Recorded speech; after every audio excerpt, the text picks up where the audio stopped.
선생님이 붙여서 가르치는데 하루는 질문을 했답니다. 죄송합니다. 질문을 했답니다. 왕자님, 왕이 되시면 뭘 하시겠습니까? 하고 이제 선생님이 물었더니 이 알렉산더, 소년 알렉산더이, 예, 제가 왕이 되면 우선 소아시아를 점령하겠습니다. 소아시아라고 하는 말은 오늘날은 잘 안 쓰는데 그때 당시 우리 성경에서 쓰죠. 소아시아라는 말은 작은 아시아라는 말이에요. 서양에서는 아시아가 거기 지금 보면은 터키 지방이 있죠. 투르키라고 하죠. 투르키 지역을 소아시아라고 그래요. 거기만 있는 줄 알았는데 나중에 동쪽으로 가보니까 더 큰 아시아가 있더라는, 그래서 이 작은 아시아 해서 소아시아. 그리스 왕이기 때문에 나는 소아시아를 점령하겠습니다. 그러고 난 다음에 그러면 소아시아를 점령할 때는 나고 나면 뭘 하겠습니까? 라고 물었어요. 그랬더니 생각할 것도 없이 팔레스타인과 이집트를 점령하겠습니다. 그러니까 여러분들 머릿속에 지금 그 지중해 있는 연안에 있는 나라들 기억하면 좋겠지만 터키의 밑에 요즘 이스라엘과 팔레스타인이죠. 팔레스타인 지역이 싸우죠. 그 지역과 밑으로 또 남쪽으로 내려오면 이집트, 아프리카에 있는 이 지역을 점령하겠다는 거예요. 그러면 이 팔레스타인과 이집트를 점령하고 난다면 어떻게 하겠습니까? 그랬더니 당연히 페르시아를 점령해야 되죠. 그럼 페르시아는 어디냐면 지금으로 보면 이란과 이라크 지역, 약간 동쪽으로 오는 거죠. 여기를 점령하겠습니다. 그래요? 그러면 페르시아를 점령하고 난다면 어떻게 하겠습니까? 그랬더니 당연히 인도를 점령해야죠. 그래서 땅을 넓히겠습니다. 그러면 인도를 점령하고 난다면 어떻게 하겠습니까? 여러분 뭐라 하겠어요? 인도를 다 점령하고 난다면 이 소년 알렉산더가 뭐라고 답변했을까요? 대한민국을 점령한다고? 러시아를 점령한다. 죽겠죠. 러시아를 점령하고 난다면 제가 죽겠죠. 근데 진짜로 아시다시피 이 인도를 점령하러 갔다가 풍토병에 걸려서 30대 초반에 알렉산더가 죽습니다. 땅을 점령하고 난 다음에 이 젊은 왕자의 꿈이 마지막 끝이 뭐냐면 죽는다는 걸 끝났어요.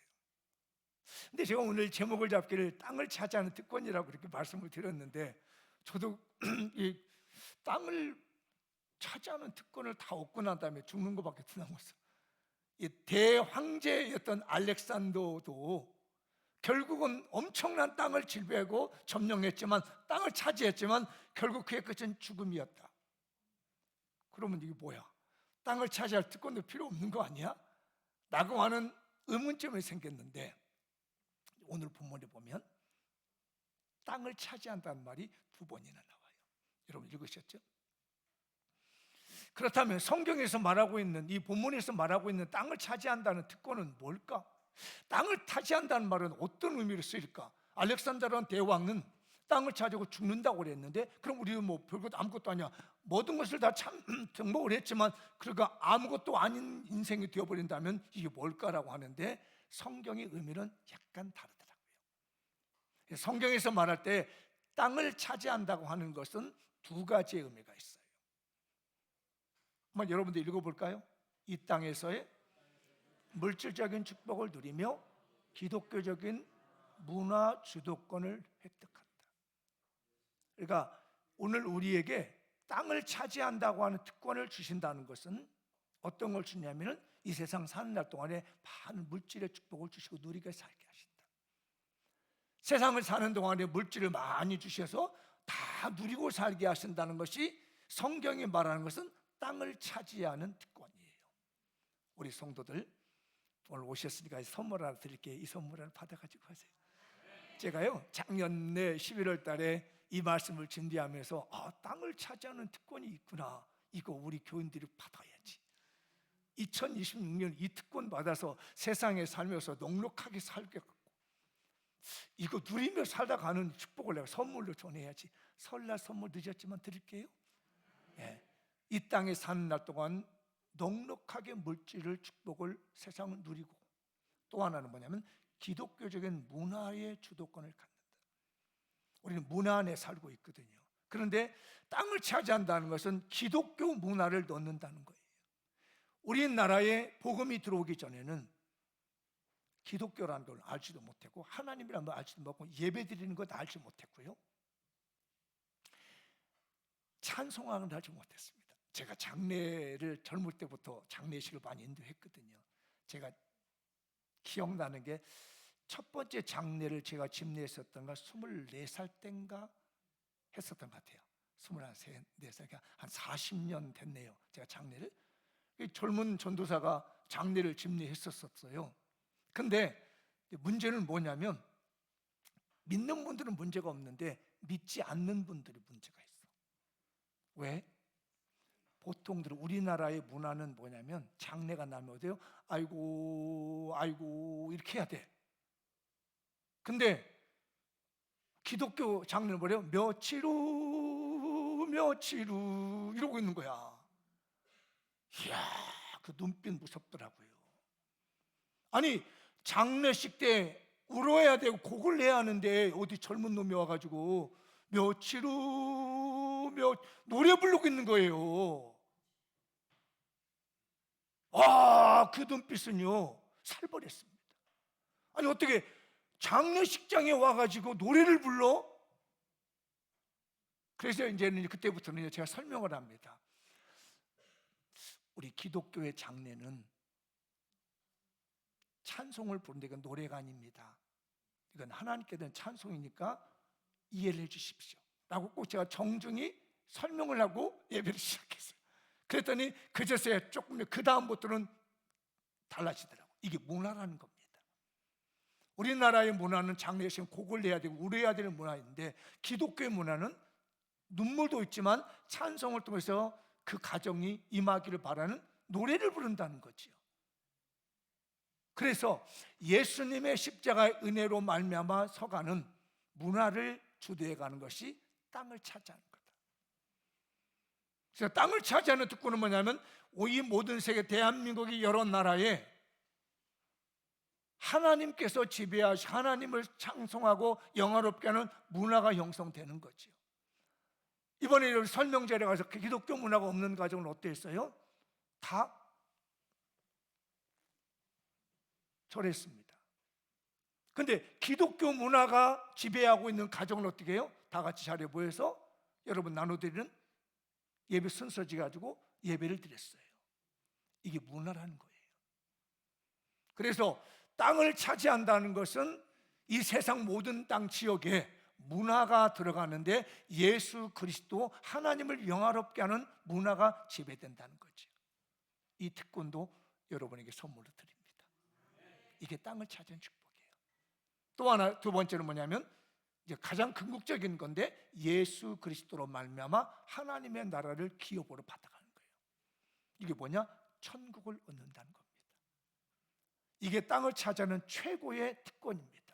예수 그리스도를 구주로 믿음으로 말미암아 지옥 가야 될 내 인생이 변화돼서 하나님의 백성이 됨으로 말미암아 하나님의 나라를 기업을 내가 상속받아서 그곳에서 영원히 살 수 있는, 그것이 오늘 우리가 받은 특권입니다. 사랑하는 우리 장미영 교인들이요, 땅을 차지하는 특권을 받으십시오. 앞뒷번에 손잡고 땅을 차지하는 특권을 가집시다. 그러니까 인간적으로는 이 땅을 사는 날 동안에 풍요롭고 기쁘게 살고 기독교 문화를 전해가지고 어느 지역에 가든지 하나님을 섬기며 영화롭게 하는 것 동시에, 그러고 난 다음 내가 죽은 다음에는 영원한 천국을 안식으로 얻게 되는 이것이 오늘 성경이 말하고 있는 특권입니다. 그런데 오늘 본문을 보다 보니까 이 특권을 얻는 데는 두 가지가 있더라고요. 잘 기억해 두시면, 이 엄청난 축복, 내가 이 땅을 살아가는 동안에 있으면서 받아야 될 하나님의 놀라운 축복, 누리고 사는 축복과 어디 가든지 예수님의 문화로 살게 되고 하나님의 은혜로 살게 되는 것 동시에 내가 죽으면 천국을 얻게 되는, 그리고 이 땅에서도 하나님 백성으로 살아가는 이 특권을 얻는 데는 두 가지를 잘 행하면 되겠습니다. 이거 잘 실천해서 여러분의 가문과 집안이 다 땅을 차지하는 특권을 누리며 사십시다. 첫 번째 읽어볼까요? 시작. 부조리한 세상에서 불평 없이 참고 하나님을 바라봅시다. 한 번 더 시작. 부조리한 세상에서 불평 없이 참고 하나님을 바라봅시다. 오늘 그 말씀을 보면은 7절과 9절이 그 내용이잖아요. 한번 읽어볼까요? 여호와 앞에 잠잠하고 참고 기다리라. 자기 길이 형통하며 악한 죄를 이루는 자 때문에 불평하지 말지어다. 진실로 악을 행하는 자들은 끊어질 것이나 여호와를 소망하는 자들은 땅을 차지하리로다. 여호와를 소망하는 자들은 땅을 차지하리로다. 소망한다는 말은 바라본다는 말이에요. 그런데 시편에 보면 3편에도 그리고 5편에도 17 보면은요 비탄시가 나옵니다. 왜 비탄하느냐면 나는 믿음 생활 잘하는데 열심히 하나님을 섬기는데 나는 가난해. 나는 잘 안 돼. 어려움을 당해. 그런데 옆집에 보니까 악을 행하는 사람, 죄를 잘 짓고 악을 행하는 사람은 하나님을 섬기지도 않는데 잘 돼. 뭐야? 나는 새벽에 와가지고 기도하고 하나님께 하고 주일날이면 와서 예배 드리는 거 하는데 사업이 잘 안 돼. 그런데 저 집에는 교회도 안 다녀, 하나님도 알지 못해, 네 맘대로 해 하는데도 잘 나가단 말이에요. 뭐야? 왜 저 악인들은 잘 되는데 나는 우리 교회 잘 나가는데 왜 안 될까? 이런 고민을 시편의 기자가 고민에 빠진 겁니다. 아마 우리 교인들도 그럴 거예요. 저 집 보면 맨날 교회한다 그러고 헌금한다 그러고 헌신한다 그러고 봉사한다는데 안 돼. 집안이 안 돼. 근데 왜 저 집은 막 형편없이 사는데 왜 잘 되지? 이건 도대체 하나님 믿어야 되는 거 말아야 되는 거야 라는 생각이 든다는 겁니다. 그러니까 우리 때만 그런 것이 아니라 이 시편을 기록하고 있었던 다윗 시대 때도 그런 거예요. 다윗은 말씀대로 살려고 노력하고 애를 쓰는데 죄 짓는 사람은 잘 되더라는 것입니다. 여러분 혹시 그런 고민 안 해보셨나요? 저는 해봤습니다. 정말 낙심되더라고요. 그렇게 낙심하고 있는 사람들에 대해서 오늘 37편을 답변을 줍니다. 그렇게 악인이 잘 되고 의인이 잘 안 되는 것, 예수 안 믿는 집안의 자손들은 잘 되고 예수 믿고 기도하는 우리 집은 우리 애들은 안 되는 거, 이거 뭐야 도대체? 뭐가 문제지? 내가 진짜 잘못 믿는 거 아니야? 이거 하나님 믿지 말고 다른 신을 믿어야 되는 거 아니야? 라고 고민하며 좌절하는 사람들에게 주는 답변이 오늘 37편에 읽다 보니까 4가지로 답변이 나오더라고요. 혹시 여러분들 신앙생활 하다가 그런 고민이 생길 때, 나는 잘 안 되는데 저 집은 잘 돼서 내가 이거 정말 잘못 믿는 거 아니야? 잘못된 것 아니야? 라고 여김을 가지고 혹시 이 자리에 앉아 있다면, 그런 고민을 가지고 있다면 오늘 이 37편에 주고 있는 이 본문의 4가지 해답을 받아가지고 하나님 바라보십시다. 우리 사회가 불평등하다고 불평하지 말고, 부조리한 사회라고 믿어도 소용없네라고 낙담하지 말고 이런 것들이었구나 라고 답변을 얻으시고 여러분들이 땅을 차지하시기 바랍니다. 그래서 여호와를 소망하는 자들이 땅을 차지한다는 의미가 그런 겁니다. 부조리한 사회, 잘 안 되고 뭔가 불평등한 사회 속에서 하나님을 바라보며 견디고 있는 그 사람에게 결국은 하나님은 나중에 이 땅에서 살 수 있는 평안한 복을 누리게 할 뿐만 아니라 그들을 통해서 기독교 문화를 만들어가게 하시고 그 영혼을 하나님께서 천국 백성으로 삼아주신다고 하는 이 결론적인 답을 주시는데 본문은 4가지. 첫 번째 볼까요? 자, 세상에서 악인은 번영하고 의인은 고통당하는 이 부조리한 현실에 대해서 오늘 시편 30편은 37편은 다른 분은 다르게 답변하지만 저는 이 본문을 보다가 4가지 답변을 주님이 하시는구나 라는 것을 제가 정리해봤습니다. 자, 넘겨볼게요. 첫째 읽어볼까요? 시작. 세상에서 의인은 고통받고 악인은 형통하는 듯한 모순의 현실이 존재한다. 세상이라는 것이 그게 단순한 게 아니라 그런 것들이 얼마든지 있을 수 있다. 인정하시나요? 이거 인정하셔야 됩니다. 세상이라는 게 다 내 마음대로 잘 되고 형통하고 예수 잘 믿는다고 다 잘 되는 것이 아니라 그렇지 않는 현실도 우리 눈에는 있다. 여러분 이거 인정하십시오. 그래서 오늘 1절에 악을 행하는 자 때문에 불평하지 말며 불의를 행하는 자에 시기하지 말. 있다는 게 그런 경우는 얼마든지 있다. 이 말 한마디만 여러분이 답을 얻는다 할지라도 심호흡이 될 겁니다. 그런 거였구나. 아무리 신앙생활을 한다 할지라도 부조리한 면들은 이 모순된 만, 우리의 생각과 모순된 일들이 얼마든지 있구나 라고 인정하신다면 여러분들은 땅을 차지할 수 있는 준비를 하고 있는 거예요. 여기서 넘어지면 땅을 차지할 수 없습니다. 두 번째, 읽어보죠. 이때도 불평하거나 낙담하지 말고 여전히 하나님의 주권적인 공의의 섭리는 계속되고 있음을 믿어야 한다. 그러니까 불평등하고 부조리한 삶이 되어진다 할지라도 하나님은 계속 섭리를 이어가고 계신다. 공정하게 하나님은 일을 이루어가십니다. 아직 때가 이루어지지 않은 것이지요. 이걸 믿으라는 겁니다. 현실에 나타난 일만 가지고 뭐 잘 됐네 어쩌나 너무 까불지 말고 또 안 된다고 너무 낙담하지 말고 하나님의 섭리는 지금도 진행형이다.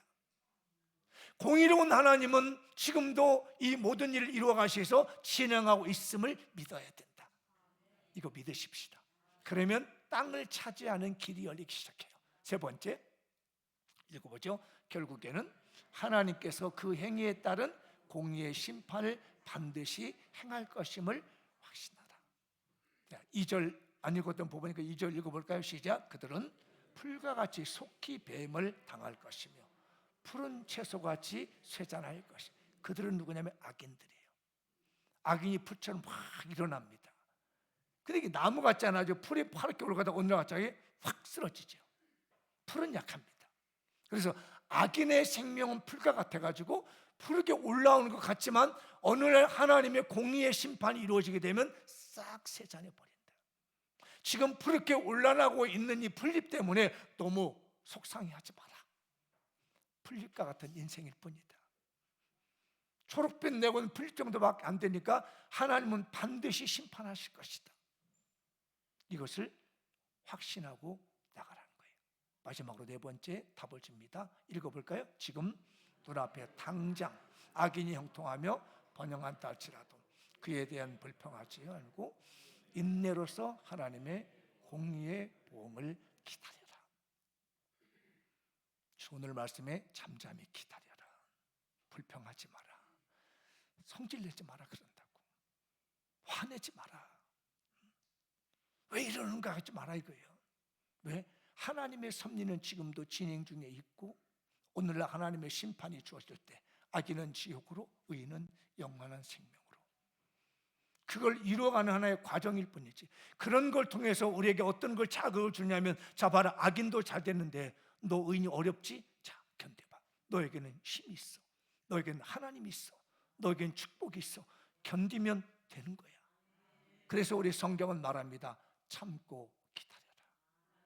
크게 읽어보죠. 시작. 여호와 앞에 잠잠하고 참고 기다리라. 언제까지? 주님의 뜻이 이루어지는 그때까지. 뜻은 나에게 있는 게 아니에요. 때가 나에게 있는 게 아닙니다. 나한테 때가 있다면 지쳐버립니다. 그러나 나의 때는 하나님에게 있다. 내 삶은 하나님의 손에 있는 거야 라고 하면서 어떤 사람은 30년을 기다리게 되고 어떤 사람은 몇 대를 기다리게 되고 아브라함 때 약속했던 것이 이루어지게 500년이 된 되면 이루어지게 되는 거예요. 우리 말에 그런 말 있잖아요. 대기만성이라고. 작은 것들은 금방 결과가 나오지만 큰 그릇들은 아무래도 시간이 걸리게 되는 거죠. 여호와 앞에서 잠잠하고 기다리자. 우리 기다려 보십시다. 땅을 차지하려면 기다려야지. 또 하나님은 불평하지 말라고 합니다. 크게 읽어보죠. 시작. 악한 죄를 이루는 자 때문에 불평하지 말자. 악한 죄, 악인 때문에 이러냐 저러냐 불평하지 말고 있으면 하나님이 땅을 차지하게 해주신다. 여러분 이 축복 받으십시다. 오늘 핵심입니다. 시작. 여호와를 소망하는 자들은 땅을 차지하리로다. 소망한다는 건 바라본다는 겁니다. 오로지 그분만 바라본다. 신앙을 가진 사람만 이게 가능합니다. 믿음이 있는 사람만 이게 가능합니다. 그렇지 않으면요 쉽게 포기해버립니다. 사랑하는 우리 장미영 교인들이요, 너무 쉽게 포기하지 말고 오래 가십시다. 손잡고 옆에 우리 오래 갑시다. 오래 갑시다. 이거 오래 못 가가지고 무너진 사람들 참 많아요. 정말 옆 사람과 비교해 볼 때 말이에요, 저 사람은 별것 아닌데 잘 되고 나는 왜 이렇게 안 되는 거야? 이래서 불평하거나 낙담하지 마라. 여호와를 기다리고 바라보고 있으라. 오랫동안 바라보면 때가 되면 이루어질 겁니다. 우리 불평하지 말고 겸손히 하나님의 때를 기다릴 수 있는, 그리고 누가 그런다 할지라도 너는 뭐야? 너는 기도한다고 하더니 너는 뭐 한다고 하지? 너 뭐야? 네 자식들 된 게 뭐 있어? 이렇게 구박을 당할지라도 그래, 하나님은 알고 계신다. 하나님은 내 인생을 알고 계시지. 하나님 우리를 알고 계시지 라고 하면서 하나님만 바라보고 나갈 때 하나님은 땅을 차지하게는 특권을 주십니다. 이 특권은 아무나 주는 게 아니잖아요. 이건 아무나 획득하는 게 아니에요. 내 마음대로 살아서 누리는 게 아니잖아요. 이 세상을 평안하게 은혜롭게 누리는 것과 동시에 기독교 문화를 이루어 나가면서 영원한 천국을 얻는 이것을 아무에게 특권 넘기지 않냐고요. 여러분도 보세요. 직장생활을 사업하는데 아무에게 특권 넘겨주나요? 아니잖아요. 자격이 검증된 사람이 그 특권을 주시잖아요. 아무데나 승진시켜주나요? 아니잖아요. 검증이 돼야 승진이 되는 거잖아요. 물론 거기도 비리가 있겠죠. 부조리가 있겠죠. 그러나 하나님의 눈은 바라보고 있습니다. 잘 기다려보십시다. 잘 견뎌봅시다. 하나님이 우리 교회에 땅을 차지하는 특권을 주시고자 준비하고 있습니다. 오래가는 신앙인들에게 주신 선물이죠. 읽어볼까요? 이 세상을 사는 동안 부조리한 세상에서 불평 없이 참고 가족권과 영혼 구원을 위해 하나님만을 바라봅시다. 이걸 우리는 어디다 써야 되냐면은 내 가족을 구하는데, 내 특권을 쓰는 겁니다. 내 영혼을 구원하는데 이 특권을 쓰는 거죠. 땅을 찾아라는데 아까 문화 말씀드렸잖아요. 예수 믿는 문화, 기독교 문화가 점령하듯이 내 가족의 문화가 있도록. 제가 장례 얘기를 많이 들었는데 장례 가면요 제가 좀 기억이 납니다. 두 부류가 있어요. 예수 안 믿는 집. 하나는 일반 장례, 그러니까 이럴 때 뭐 승려 같은 사람 불려오고, 한 거는 목사님 불러놔. 제가 갔는데 그러고 내가 저기서 승려가 준비하고 있어요. 이렇게 반들반들하고. 근데 그분이 더 이렇게 높은 지에 있는 거야, 집안에서. 그래서 저는 가서 이렇게 쪼그려두고 어떻게 할까요, 목사님? 뭔지 하라고 그러세요. 뭔지 하시라고. 아니면 내가 먼저 하죠. 순서는 상관하지 않고 그 분위기에 맞춰서. 그래서 예배를 쫙 인도하고 거기서 기다리고 있어요. 이렇게 하려고 기다리고 있고, 저는 예배를 이렇게 딱 인도하고, 그러고 난 다음에 먼저 하면은 탁 삽다가지고 치트에서 딱 덮어버려. 이제 지금이야 이제 그런 매장이 아니었으니까 예전에는 딱 덮어놓고 하나님 아시죠? 이렇게 하고 옵니다. 그럼 이제 뒤에서 뭐 봤나 막 이러네. 나는 못 봤다, 너는 봤냐.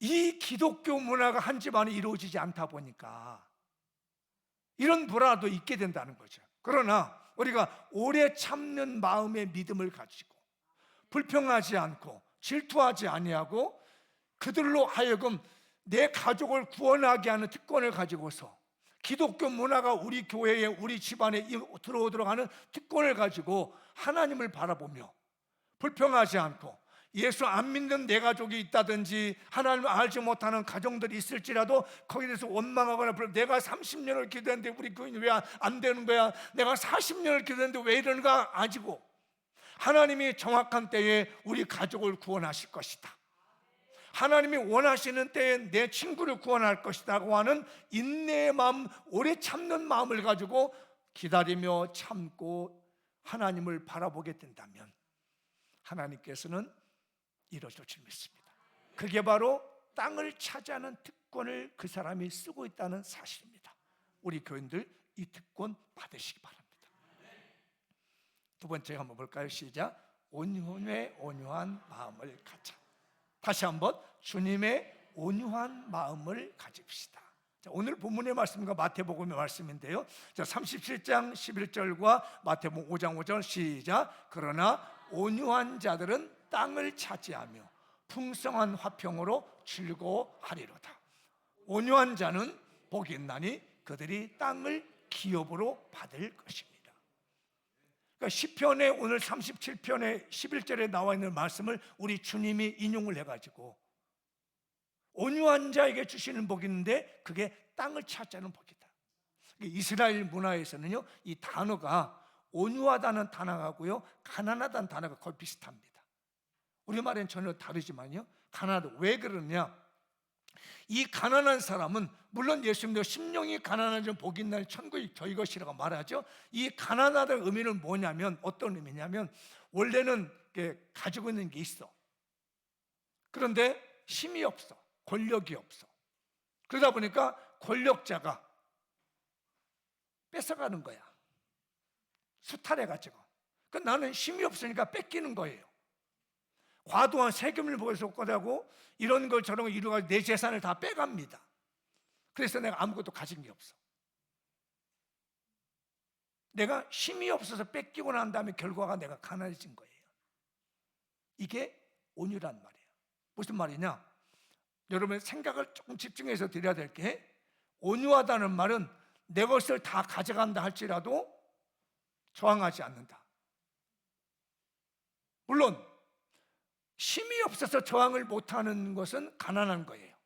그냥 온유한 것은 어떤 의미냐면 내가 분명히 힘이 있어, 권력이 있어.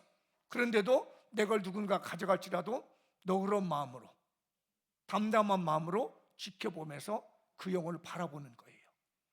그래서 온유란 말은 내 본능과 충동이라든지 이 격동나는 감정을 제어할 수 있는 인격을 가졌다는 거예요. 화가 나는데도, 신경질이 나는데도, 미워 죽겠는데도 나를 딱 마음을 다스리는 겁니다.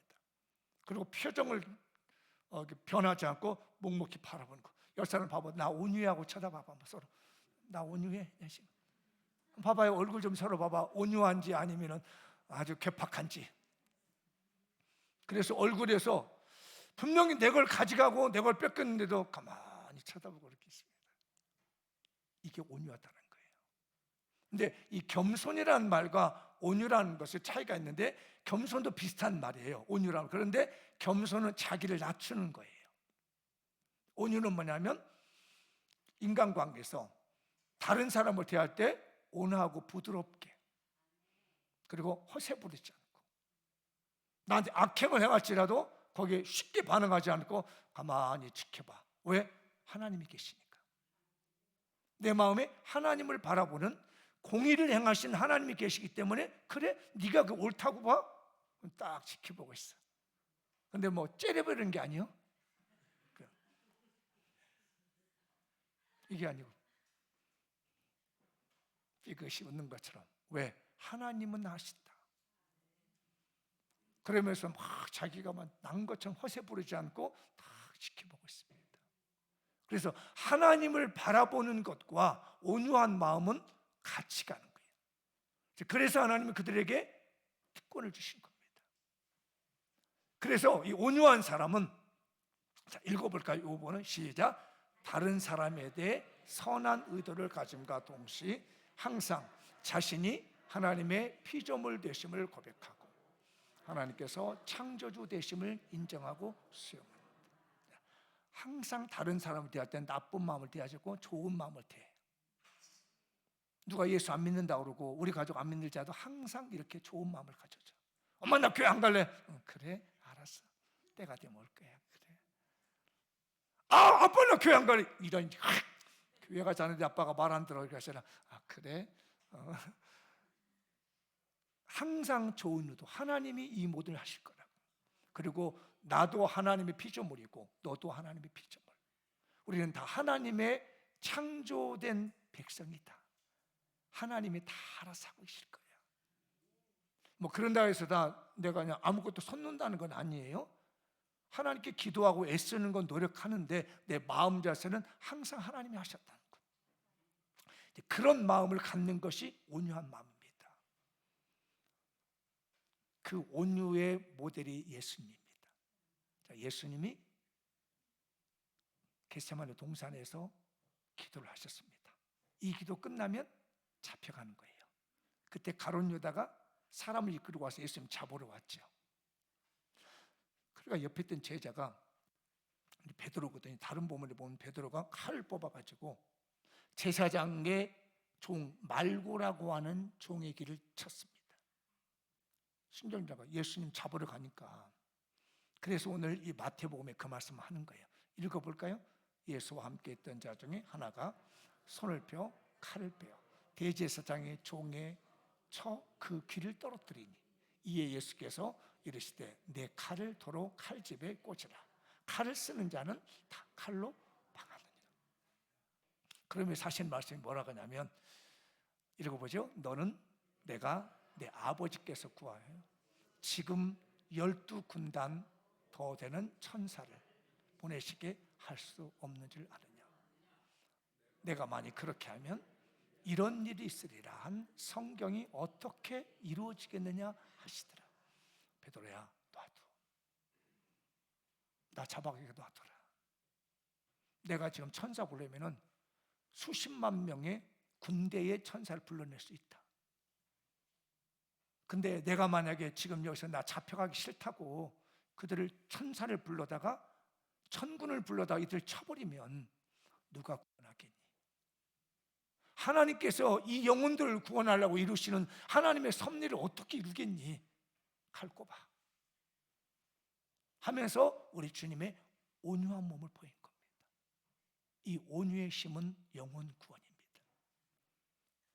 우리가 세상에 살면서 온유함을 보이는 것은 믿지 않는 영혼을 구원하기 위한 온유함을 보이는 겁니다. 내 인격 자랑하는 게 아니에요. 내 품위 자랑하는 게 아닙니다. 오직 믿지 않는 영혼, 내 가족이 구원받기를 원하는 마음으로 하나님의 뜻이 이루어지기를 원해서 견디고 기다려주면서 온유한 마음으로 나를 불사르는 분노를 일으키게 하는 말을 한다 할지라도 쳐다보면서 하나님의 때가 이렇게 주옵소서. 저는 하나님의 피조물입니다. 당신은 나의 주입니다. 여기 있는 영혼도 하나님의 피조물입니다. 이 백성도 하나님의 백성입니다. 이 영혼도 구원해 주십시오 라고 하는 마음을 갖게 되면 하나님은 더불어서 우리에게 뭘 주냐면은 땅을 다스리는 특권을 주십니다. 그래서 그로 하여금 세상을 사는 게 풍요롭게 하실 것이고 넉넉하게 하실 걸 믿습니다. 읽어볼까요? 시작. 십자가에 죽기까지 복종하신 온유한 주님을 닮아 가족 구원해야 합니다. 영혼 구원해야 합니다. 아시겠죠? 우리 주님이 영혼 구원 때문에 우리를 죄에서 구원하시기 위해서 그냥 잡혀갔습니다. 수십만 명의 군대를 불러다가 쳐볼 수도 있었지만 그런 능력이 없어서가 아니었습니다. 온유하신 주님은 오히려 더 칼 꼽아 괜찮아. 내가 이 길로 가야만이 영혼이 구원받을 수 있어. 이게 바로 주님의 뜻이야. 십자가의 길이야 라고 하시는 것처럼 우리도 내 가족을 위해서 더 애써 보십시다. 내 친구를 위해서 좀 더 애써 보십시다. 내 주변 영혼을 위해서 조금만 더 애써 보십시다. 하나님은 그 마음을 보시고 땅을 차지하는 특권을 주실 겁니다. 여러분 이 특권을 놓치지 마시고 꼭 활용하시길 바랍니다. 마무리 지어보겠습니다. 시작. 장미용교회 가족구원과 구원의 특권을 가집시다. 땅에서 물질적인 축복을 누리며 기독교적인 문화의 주도권을 획득합시다. 예수 그리스도로 말미암아 하나님 나라를 기업으로 상속받읍시다. 이를 위해 부조리한 세상에서 불평 없이 참고 하나님을 바라봅시다. 주님의 온유한 마음을 가집시다. 온유함으로 하나님을 바라보며 영혼 구원을 성취합시다. 2026년 논스톱 배가붕 농런 오래 갑시다. 장미영 교회. 자, 옆 사람에게 파이팅. 자, 뒤에 분에게도 파이팅. 파이팅. 올해는 여러분의 가족이 다 구원받기를 바라고, 여러분의 주변에 전도하려고 했던 오늘 286명의 그 영혼들이 구원받았으면 좋겠습니다. 이름은 다 모를지라도 꼭 기도해 주십시오. 286명 작정된 VIP 영혼들, 여러분이 두 차례에 걸쳐서 이름을 제출해 주셨는데 그 인원을 제가 세보니까 286명이더라고요. 이 영혼들을 끌어안고 오늘 우리가 출범했으니까, 이 백아봉을 도전하고 있으니까, 오늘 또 선언했고 또 선서했으니까, 또 구호도 외쳤으니까 파이팅해서 이 영혼 살려내기를 주의 이름으로 축복합니다. 다 같이 합심하여 오늘 말씀 붙들고 통성으로 기도하는 시간을 갖겠습니다. 할렐루야. 하나님 아버지,